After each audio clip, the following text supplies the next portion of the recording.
Welcome to the Homeschool High School podcast, brought to you by Seven Sisters Homeschool.com and the Ultimate Homeschool Podcast Network. I'm Vicki, and I am so excited to talk about one of my favorite topics today. So I'm all by myself here, and that's because this is one of the things I like to talk about, and the girls are all busy doing other things. So what I want to talk about today is helping your teens make new friends. So, you guys know that in my other hat, besides having raised my kids through the homeschooling process, I also am a counselor. So, I'm a licensed professional counselor. And one of the things I have done over the years, over and over again, is work with all kinds of teens on how to make new friends. Because no matter where you are in life, there are times where you need a new set of friends. So it's either, maybe you're a new homeschooler and so you're breaking into the homeschool community, or your family moved to a new location. And so, like, getting new friends in that area, or changed churches and needing to build new friendships that way. And, we moms, we go through the same thing, don't we? Is there are periods of time, if we move, if different things happen, where we need to make some new friends. All right. So I'm going to give you some tips on how to make new friends. Now, all right. So let me just start off. It's helping your teens make new friends doesn't mean you make the friends for your teens. So just in case somebody thinks that's what I'm going to talk about, is we can't do this for our teens, but we can give them some skills for making those friends themselves, for creating their own network. And that's a skill that if they learn now, they can apply the rest of their lives, and they can take it into their careers. Like, this is just a life skill. So, all right. So let's say you're in a new area, or you're starting new things, and you need to make new friends in that area, or just make, good colleagues and contacts and things like that. All right, so we want to work with our teens on some basic skills so that they can have the tools in their toolbox that they can choose to use. So the deal is, they need to know they can choose to use these. They don't have to use these tools. It's their choice. But as long as teens feel like they have a choice in something, they will very often use those skills. Okay. All right. So here we go. The first thing they need to do is find some things to try. And it doesn't mean that it's something that they are already passionate about, or even want to do necessarily. They just need to try some new things.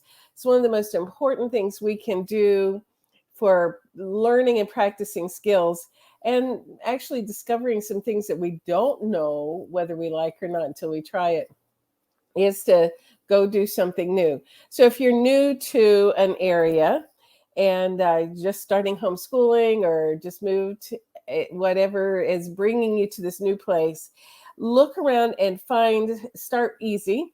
Find some things that have other teens involved. All right. So, like, if your homeschool organization has a youth group, that is a really good place to start.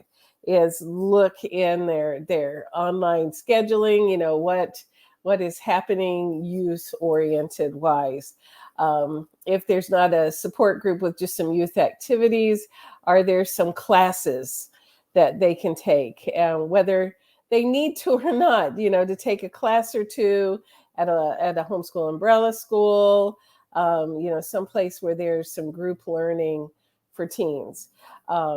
Church youth groups and church missions trips are another way to, be around teens doing something.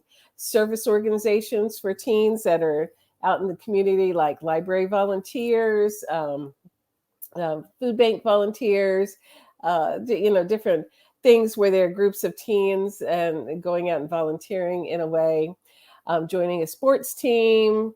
So all those things are places where teens will meet new people. Okay. All right. So once you pick a thing, and unless they're an extroverted teen, you don't want to overwhelm them with 42 different things. So what you do is you make an agreement on what you're going to try. We're going to go give this a try. And then you give it, in most cases, at least 2 sessions, like 2 events you will go to. Sometimes you will know after the first time that you visit that I don't really think so. So, I'll give you a personal example. So, there have been times where I have visited around to new churches or a new organization, and I will go to that place and for the very first time, and nobody is at the door to greet. Like nobody says, "Hey, welcome," where would you like to sit or anything like that. And so then nobody talked to you the whole rest of the time. So I have been to whole like church meetings or other meetings here and there. It's not common, where I've gone, I've lasted through a whole meeting and left, and not a soul spoke a word to me. And I go like, well, those aren't my people, and that's okay.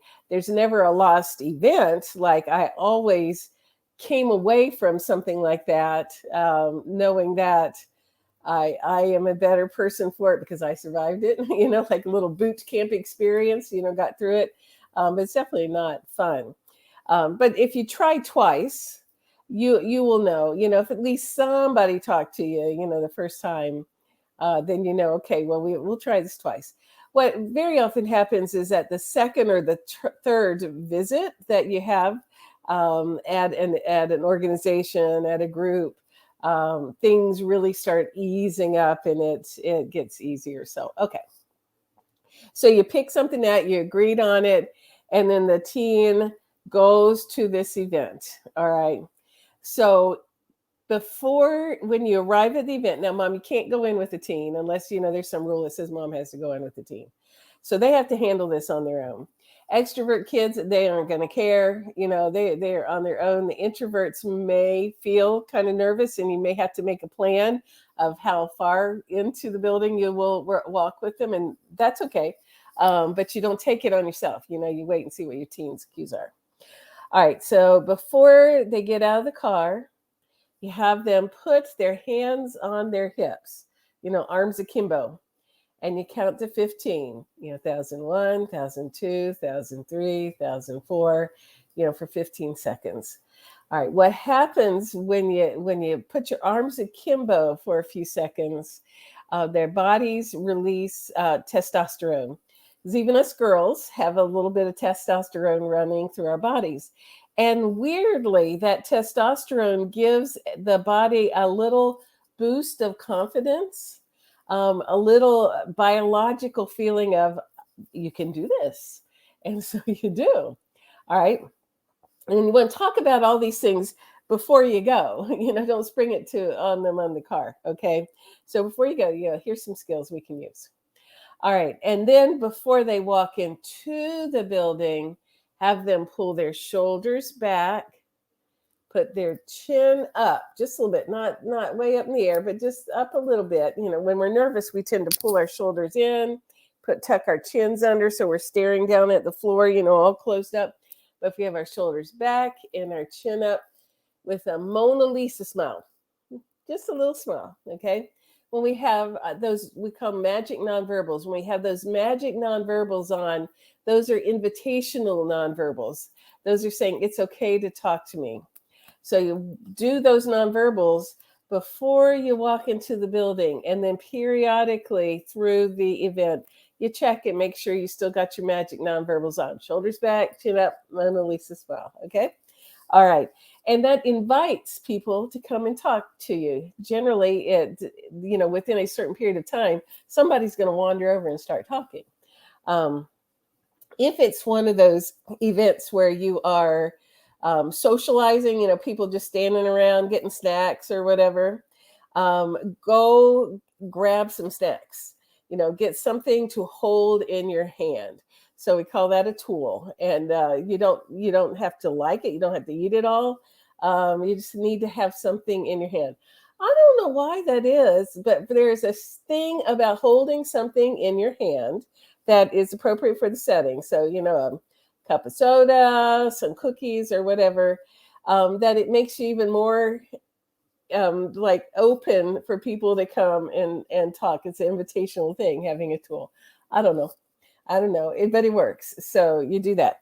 All right. Then once you get something in your hand, so you get some snacks, if no one is talking to you yet, what you do is go stand near the table that the snacks came from and scan the room. Okay. All right. And you look and see where the clusters of people are, and you look and see if there's anybody on the outskirts, like they might be a new person too, because believe it or not, there's new people at things all the time. And if you see someone that's just standing by themselves, kind of at the edge, and maybe looking a little bewildered, you walk slowly over to them and smile and say, "Hi, I'm so and so. What's your name?"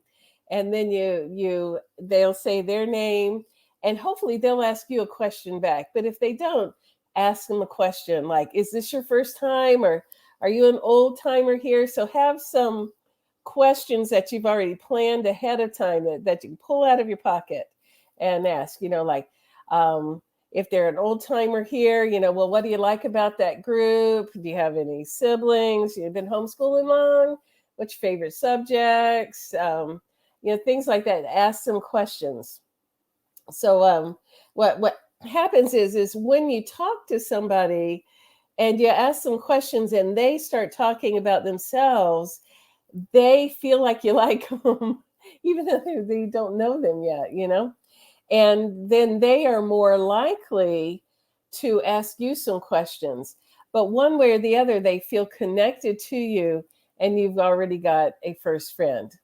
Now, for younger teens, very often they are worried, especially if they've been in a school system for a while, some traditional settings, like they might be worried, as am I going to talk to the wrong person? They might not be the popular kids, and so we want to talk about the popular kid syndrome. Okay, all right. So let's think about this kingdom of heaven wise.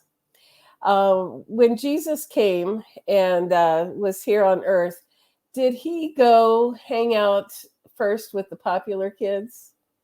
So let's, like if you need to review the Gospels, go watch The Chosen.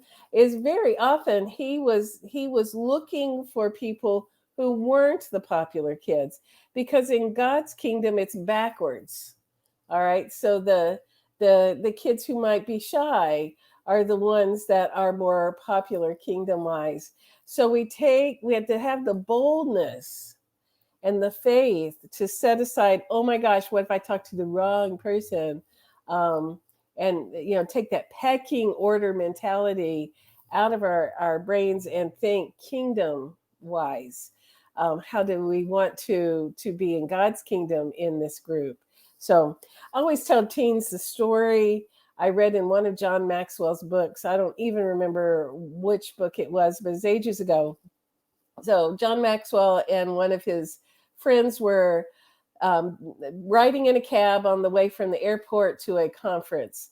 And, being neighborly people, John Maxwell and his friends were asking the cabbie, about his family and all of his stories, just they kept plying him with questions. And it was a really interesting little conversation, and they learned all kinds of things about the cabbie.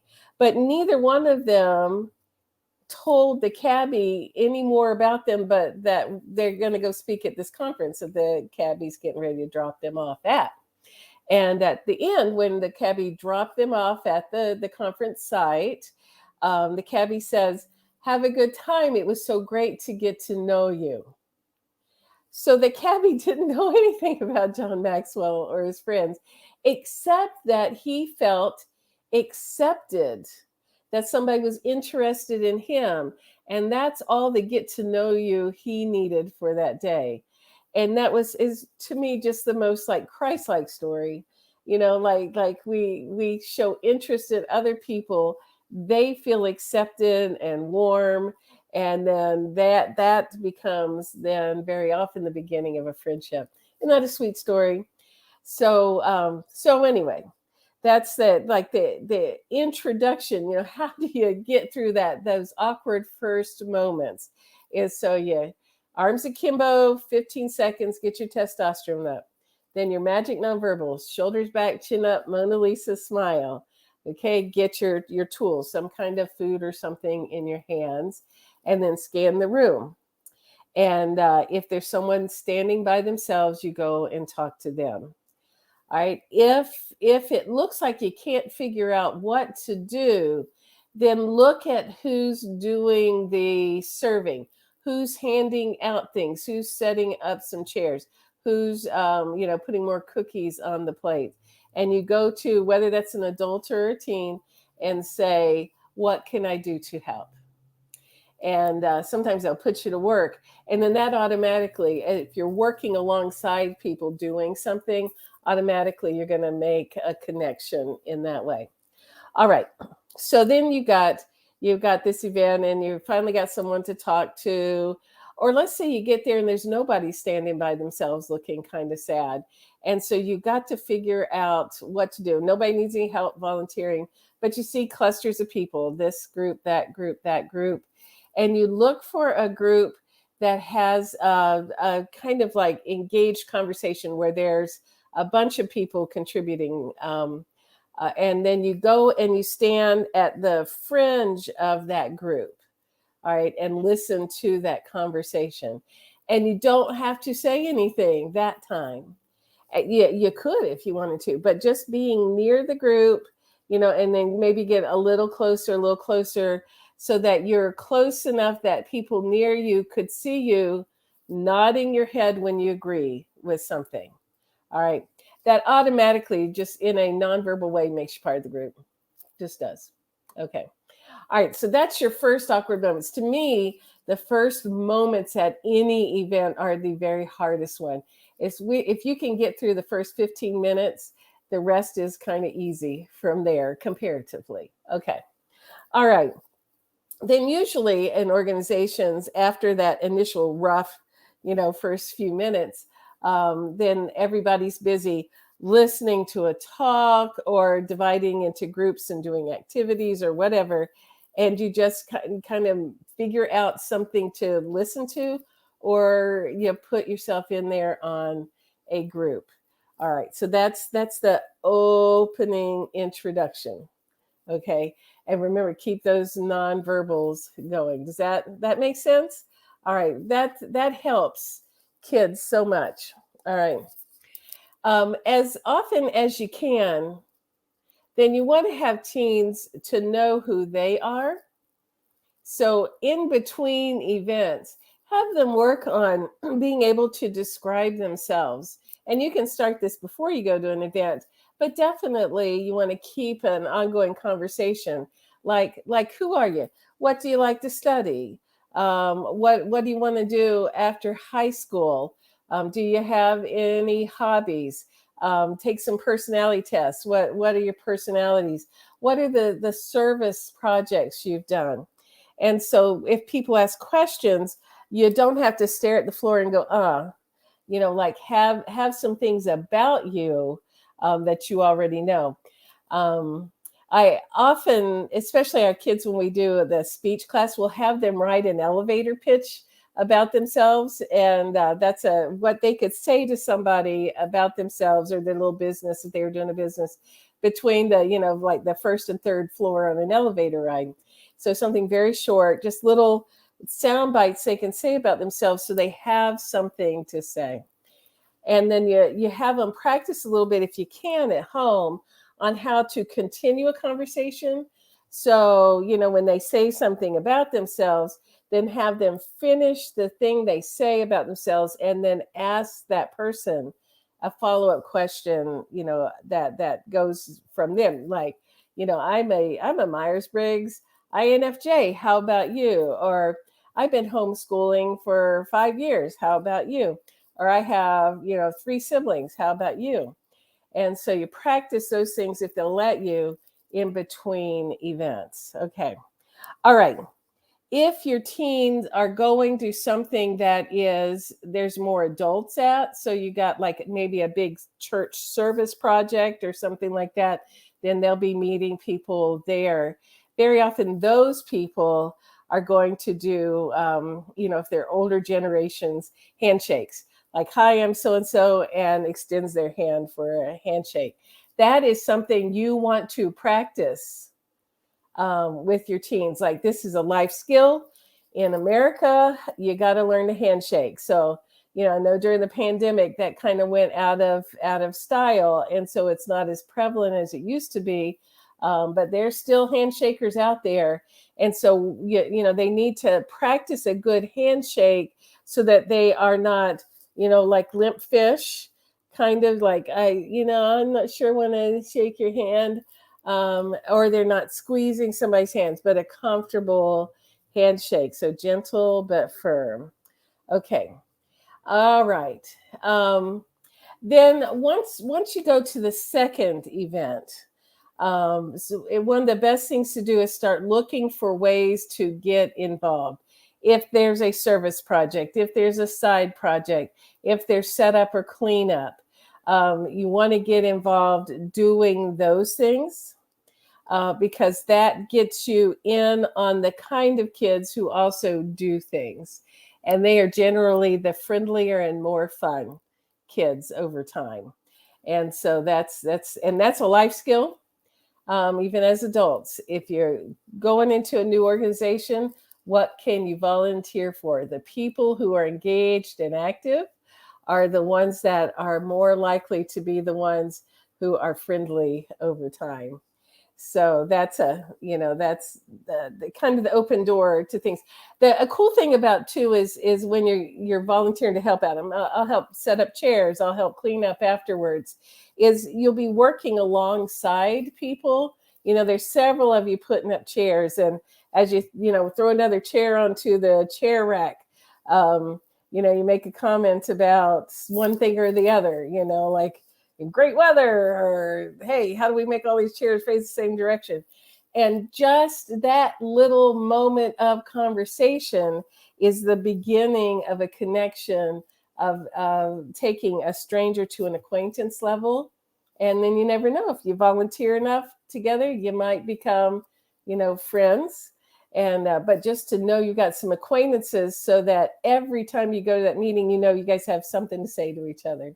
So service together, doing projects together is one of the very, very best ways, all right, to start making new friends. Okay, then to wrap it all up, one of the really most important things we want to do is make sure your teens are telling you what went well.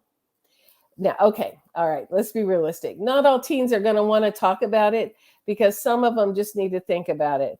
But you need to have them, suggest to them on the way home, think about, or let's talk about the things that went well. Well, I kept remembering to use my magic nonverbals. Hey, I remember to get a soda and hold it in my hand while everybody was standing around and talking. I remember to ask people questions. I remember to help clean up afterwards. And what you will find is that if they rehearse, if they tell you about some things that went positive, they will be less likely to do all the social doubting that a lot of folks will do after a first event. Like, have you ever experienced this? You get home from an event, or on the way home, your brain is going, why did you say that? Why didn't you do this? So it gets all naggy and guilt trippy about the things you weren't, or the things you didn't do.